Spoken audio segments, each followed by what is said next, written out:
welcome back. And as you probably guessed by the title, this video is going to be all about not panicking, not worrying, not essentially not caring. No, not in that sense, not caring, but not caring about what your time is after you've done a run, or especially after doing a race. So, about 2 weeks ago, on a Wednesday evening, I raced the Cardiff Summer Sizzler. I'll put the picture there if I'm smart enough how to do it. And really good block of training. Was pushing sort of 40 kilometers a week as I had a couple of back-to-back races. And I was thinking, I'm going to try and, I knew it was a quick, flat and fast course. And if anyone wants to do a quick, flat, fast course, you can either do the Cardiff Summer Sizzler next year, or you can just go down to the Cardiff Park Run, as they use exactly the same course. And I was going in looking for a 17:30, which is 3:30 per kilometre, or I'll try and find how much a mile is per mile, like there somewhere if I remember. And I was thinking, I'm going to try and go for it as that was what I was training for. So everything went good, training and everything perfect, on point. But sometimes you just have to accept the inevitable. So I picked up 5:30 till 5:30 in the morning till 1:30 shift in the afternoon on the day of the race, which first of all isn't probably the best thing. I knew that well in advance, but first things first is just have to accept some of the conditions you have to deal with. So obviously, for me and for everyone who I work with and who works in Barry Leisure Centre or any sort of any sort of leisure centre as a lifeguard will know, if there's a 5:30 shift, you have to either sacrifice sleep for eating, or you have to sacrifice eating for sleep. Now, on a day of a race,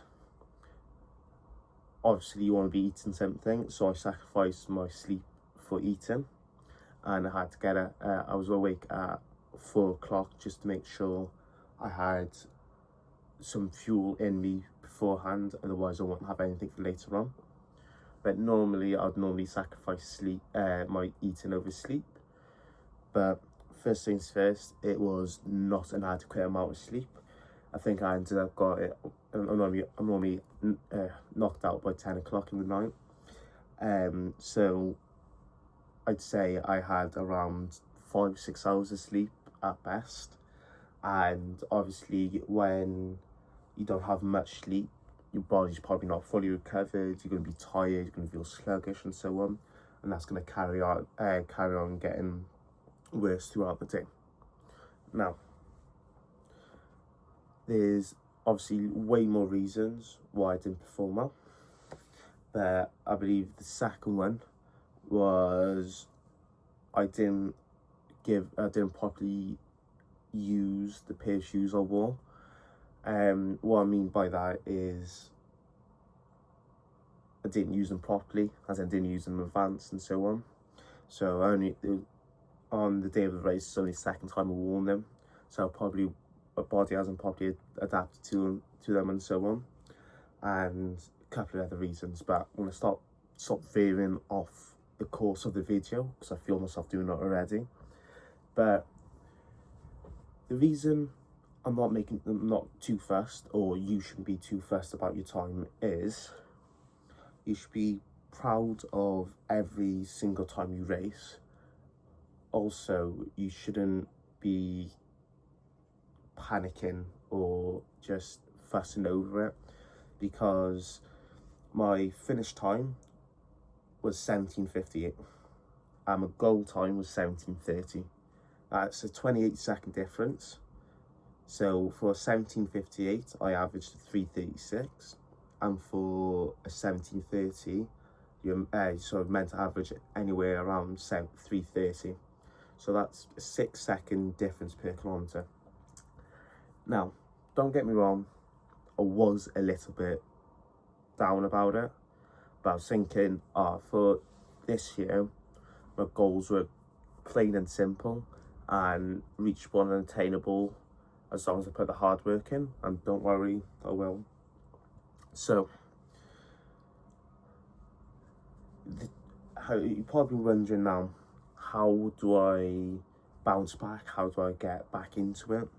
And first of all, I want you to take a look at your time from whatever race you had last, or whatever race you're proud of, and maybe got your PB on, maybe it's a course record, maybe you ran a time that you think you didn't run, considering you may have come back from injury, maybe come back from holidays and so on.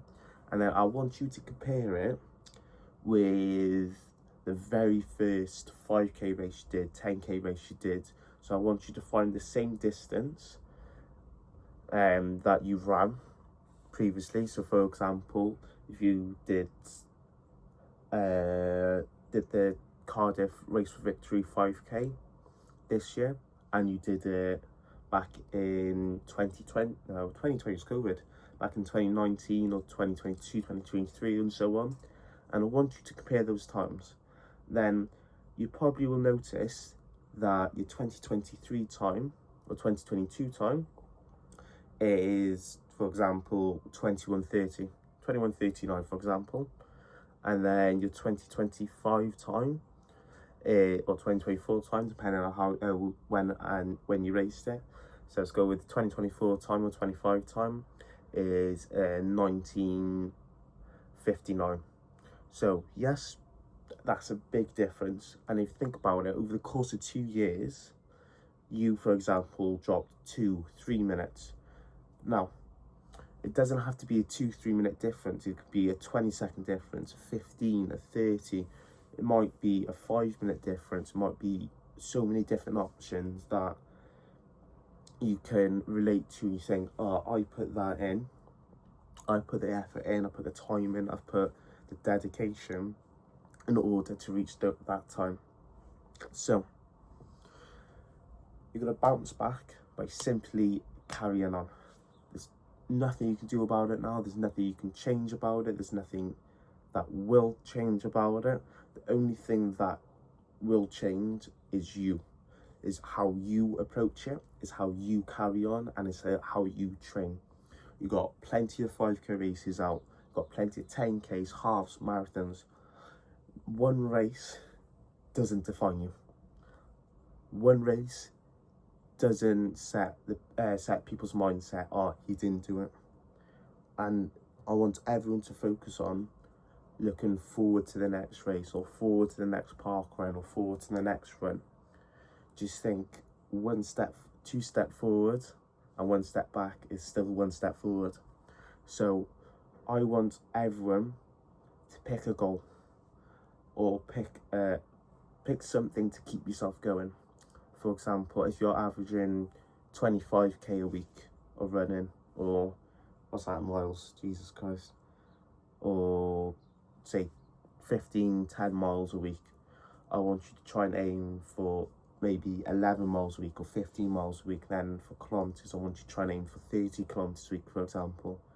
Set yourself a challenge of keeping yourself busy, because you don't have to race all the time to prove that you can perform. So what I mean by that is, obviously some people prefer just running for the fitness, love fit and so on, and don't want to compete.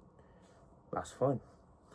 To keep yourself in the mindset of I'm gonna make myself better, I want you to aim for something that has been tickling your fancy, something that may have been lurking in the corridor, for example.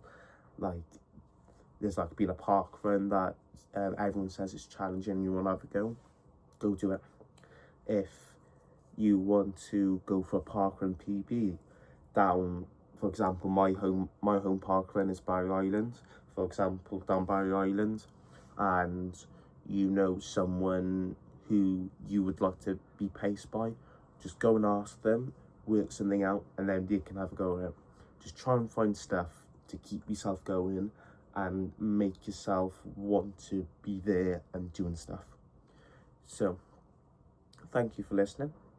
I'll let you go and finish whatever you're doing, and I hope you have a nice day.